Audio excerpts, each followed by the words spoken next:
support makes NEA possible.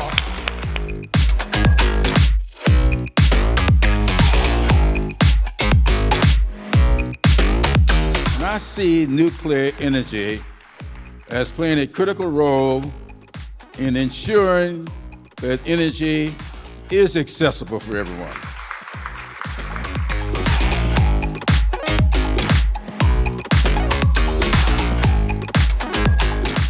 If we don't commit to the next generation of nuclear now, our hesitation will cost our electric grid, our economy, and our environment.